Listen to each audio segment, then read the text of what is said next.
It is September the 6th, and we are at Cowboy Church, Wranglers for Christ, and this is our very first service, and we have Rich, who's going to be doing our service this morning, and my mother and my dad, and some visitors there in the background that are just kind of hanging out. They don't have too much to say. Welcome, puppies. I guess you're the dogs of the neighborhood, huh? Pastor Rich. Okay. So the title of the sermon is, How Straight is Your Fence? First thing I want to do is I want to kind of share a poem with you. It's an old cowboy poem, and we're just going to kind of talk about this poem today and how it applies to us. So the name of the poem is The Fence That Me and Shorty Built. We picked up all the fencing tools and the staples off the road. An extra roll of barbed wire was the last thing left to load. I drew a sleeve across my face to wipe away the dirt. The young man who was helping me was tucking in his shirt. I turned around to him and said, "This fence is finally done, with 5 new strands of barbed wire shining proudly in the sun. The wires running straight and tight with every post in line, the kind of job you're proud of, one that stands the test of time." The kid was not impressed at all. He stared off into space. Reminded me of years ago, another time and place. I called myself a cowboy. I was full of buck and ball. I didn't think my hands would fit post augers and all. They sent me out with Shorty and the ranch fence building crew. Well, I was quite insulted, and before the day was through, I let him know that I'm a cowboy. This ain't what I do. I ain't no dadgum nester. I hired out to buckaroo. He said, "We'll talk about that, son, when we get in tonight. Right now you pick them augers up. It's either that or fight." Boy, I was digging post holes faster than a Georgia mole. But if a rock got in my way, I simply moved the hole. So when the cowboy set the post, the line went in and out. Old Shorty's face got fiery red, and I could hear him shout, "Nobody but a fool would build a fence that isn't straight. I've got no use for someone who ain't pulling his own weight." I thought for sure he'd hit me, glad he didn't have a gun. I looked around to find a place where I could duck and run, but Shorty walked up to me, just as calm as he could be, said, "Son, I need to talk to you. Let's find ourselves a tree." He rolled a Bull Durham cigarette as we sat on the ground. He took himself a puff or two, then slowly looked around. "Son, I ain't much on schooling. Didn't get too far with that. But there's a lot of learning hidden underneath this hat. I got it all the hard way, every bump and bruise and fall. Now some of it was easy, but then most weren't fun at all. But one thing that I always got from every job I've done is do the best I can each day and try to make it fun. I know that busting through them rocks ain't what you like to do. By getting mad, you've made it tough on me and all the crew. Now you hired on to cowboy and you think you got the stuff. You told him you're a good hand, and the boss has called your bluff. So how's that going to make you look when he comes riding through, and he asks me who dug the holes, and I say it was you? Now we could let it go like this and take the easy route, but doing things the easy way ain't what life's about. The boss expects a job well done from every man he's hired. He'll let you slide by once or twice, then one day you'll get fired. If you're not proud of what you do, you won't amount to much. You'll bounce around from job to job, just slightly out of touch. Come morning, let's redig those holes and get that fence in line, and you and I will save 2 jobs, those being yours and mine. And someday you'll come riding through and look across this land and see a fence that's laid out straight and know you had a hand. and something that's withstood the years, then proud and free from guilt, you'll smile and say, boys, that's the fence that me and Shorty built. How straight is your fence?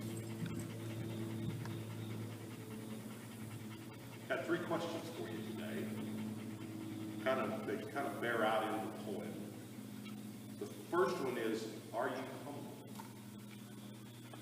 Now, I'm really big on what the meaning of words are, so I looked up the word humility in the dictionary. The dictionary says the quality of state of not thinking you are better than other people. I also tried to look up another word, and that word was arrogance. It says an insulting way of thinking or behaving that comes from believing that you are better, smarter, or more important than other people. Let's go back to that poem just a little bit and talk about that. I called myself a cowboy. I was full of buck and ball. I didn't think my hands would fit post augers in a mall. They sent me out with Shorty and the ranch fence building crew. Well, I was quite insulted. And before the day was through, I let them know that I'm a cowboy. This ain't what I do. I ain't no dadgum nester.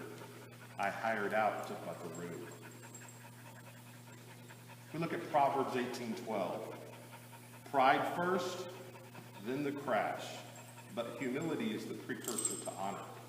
And so we see in our story today that, well, the young man trying to build the fence with Shorty, he really wasn't into building the fence. He thought that was beneath him. He thought he was a cowboy. He didn't come out to drive fence and to put up barbed wire, that he should be on the back of the horse, and he didn't want to do those menial work. You know, sometimes we find that Christians don't want to do the menial work either. They sometimes don't want to work in the kitchen, or they don't want to work in the nursery, or they don't want to do those things that are behind the scenes. And it's those behind the scenes things that make the foundation many times for what we do in the church. Proverbs 15:33 tells us, fear of God is a school in skilled living. First you learn humility, then you experience glory. You know, Jesus told us that in his kingdom, that the first would be last and the last would be first. And really that, in my eyes, is humility. And then Mark 9:35, he sat down and summoned the 12. So you want first place, then take last place. Be the servant of all. So he basically told us that if we wanted to be the greatest, we needed to take care of the least, and we needed to be a servant to everyone. The second question that really comes out in the poem is, do you give your best? He said we'll talk about that, son, when we get in tonight. Right now you pick them augers up, it's either that or fight. Boy, I was digging post holes faster than a Georgia mole, but if a rock got in my way, I simply moved the hole. So when the cowboy set the post, the line went in and out. Old Shorty's face got fiery red, and I can hear him shout, nobody but a fool would build a fence that isn't straight. I got no use for someone who ain't pulling his own weight. Colossians 3:22-24 tells us, and don't just do the minimum that will get you by. Do your best. Work from the heart for your real master, for God, confident that you'll get paid in full when you come into inheritance. So it's not about doing what we can just to get by. It's about doing the best in everything that we do. Ecclesiastes 9:10 tells us, whatever turns up, grab it and do it, and heartily. This is your last and only chance at it, for there's neither work to do nor thoughts to think in the company of the dead, where you're most certainly headed. So while we're here on this earth, we're supposed to do the best, and we're supposed to do it for the Lord and do it heartily. And then Proverbs 13:4, indolence wants it all and gets nothing. The energetic have something to show for their lives. And then Philippians 4:13, whatever I have, wherever I am, I can make it through anything in the one who makes me who I am. And then the last point is, will your fence stand the test of time? Come morning, let's redig those holes and get that fence in line, and you and I will save 2 jobs, those being yours and mine. And someday you'll come riding through and look across this land and see a fence that's laid out straight and know you had a hand in something that's withstood the years, then proud and free from guilt. You'll smile and say, boys, that's the fence that me and Shorty built. 1 Corinthians 9:24 and 25. You've all been to the stadium and seen the athletes race. Everyone runs. One wins, run to win. All good athletes train hard. They do it for a gold medal that tarnishes and fades. You are after one that's gold eternally.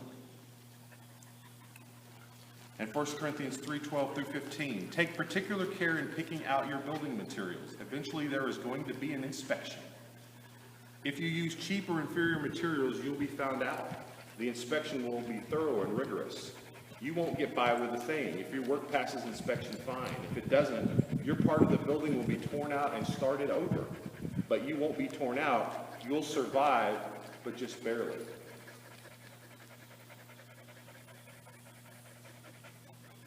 You know, God doesn't want us just to survive. He wants us to thrive.